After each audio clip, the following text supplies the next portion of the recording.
안녕하세요. 향기설입니다. 이 시간에는 나의 등불이라는 제목으로 시편 18편을 중심으로 묵상하겠습니다. 먼저 18편의 28절을 먼저 읽겠습니다.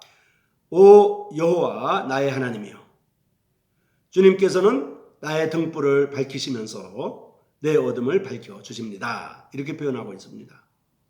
이 시편 18편은 사무엘하 22장에 나오는 시와 같은 내용입니다. 같은 시입니다. 나의 힘, 나의 반석, 나의 요새, 나를 건지시는 자, 나의 하나님, 내가 피할 바위, 나의 방패, 나의 구원의 뿔, 나의 산성 등 10가지 다른 표현으로 하나님과의 관계를 표현하고 있습니다.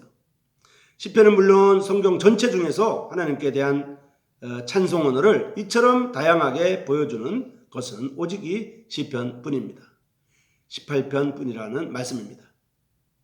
그래서 하나님과 우리와의 관계를 다양하게 표현하고 있다고 하는 말씀을 드렸습니다. 또 하나님이 해주신 일과 하나님이 해주시리라고 생각하는 일들도 이 시편 18편은 다양하게 그 일들을 표현하고 있습니다. 예를 들어서 내 소리를 들으신다든지 나를 건져내셨고라든지 이런 표현입니다. 나의 의지가 되셨고 나를 넓은 곳으로 인도하셨고 나를 구원하시고 나에게 상 주시고 좋은 곳으로 갚아주셨고 나를 높은 곳에 세우시며 또 구원의 방패를 주셨고 주의 오른손이 나를 붙드시고 등등입니다. 내 걸음을 넓게 하시고 실족지 않게 하셨고 등입니다.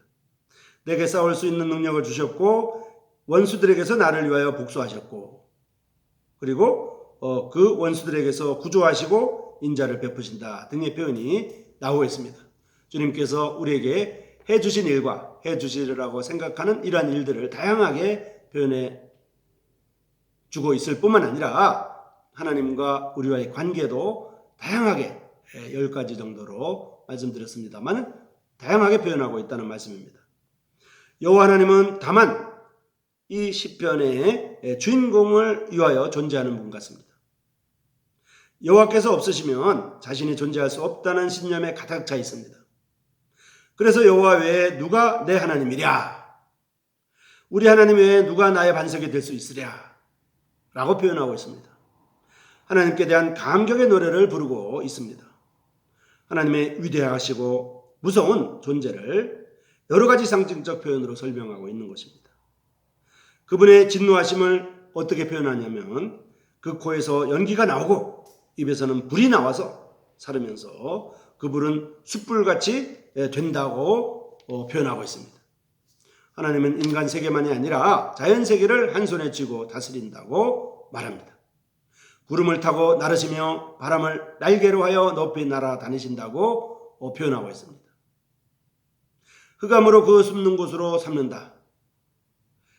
이것은 하나님의 신비, 사람의 눈으로 볼 수 없는 신비의 포장 속에 가려운 하나님이시지만은 그분은 광채로 나타나시면서 뇌성을 통하여 자신의 위엄을 보이시고 우박과 불길을 통하여 자신의 능력을 보여주십니다.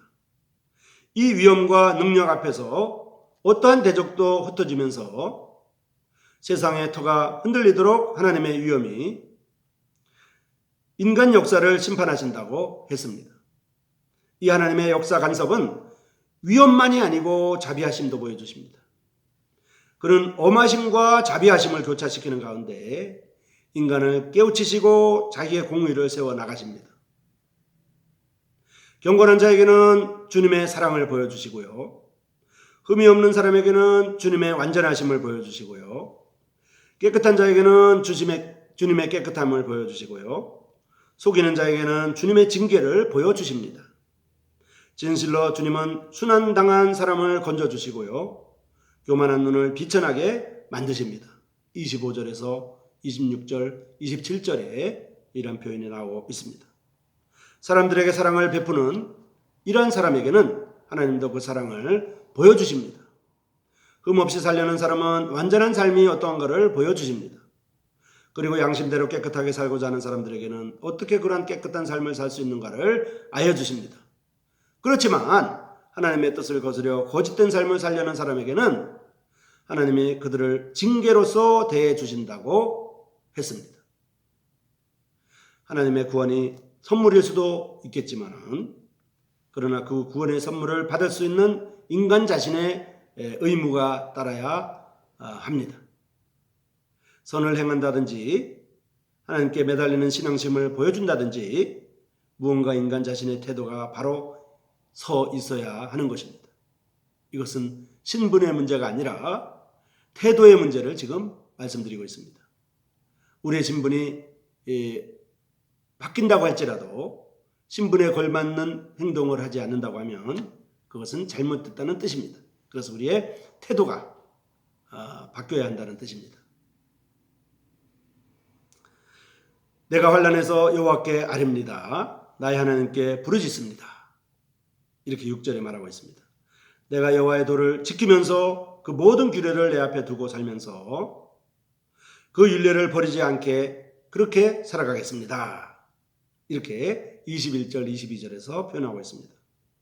삶을 깨끗하게 가지게 하고 하나님을 떠나지 아니하면서 죄악의 길에서 멀리 떨어져 그 유혹에 넘어지지 않도록 힘쓰겠다고 후반부에 나와 있습니다. 전쟁 마당에서도 자기 군사력이나 담력을 의지하지 않고요. 오직 하나님의 도우심만 의지하면서 하나님이 그의 발을 암사슴의 발처럼 빠르게 하여 위험이 없는 곳으로 세우심을 믿고 의지하고 있는 것입니다. 인생의 행로가 아무리 어둡고 캄캄해도 하나님의 그의 등불이 되어서 어둠을 쫓아주심을 확신하고 있습니다. 구원과 승리, 그것은 바로 여호와 하나님을 자기 등불로 하는 사람입니다. 이 시간에는 나의 등불이라는 제목으로 시편 18편을 중심으로 묵상했습니다. 우리 주님께서는 우리의 반석이고 요새고 건지선사시고 뿌리 되시고 우리의 바위가 되시고 우리의 요새가 되십니다. 그리고 우리를 위해서 모든 일을 수많은 일을 하셨고 수많은 일을 해 주실 것입니다. 주님은 우리가 어디에 가든지 등불처럼 우리를 따라다시는 이러한 분이십니다. 주님은 우리의 등불이십니다. 등불처럼 우리를 비추십니다. 여러분 고맙습니다.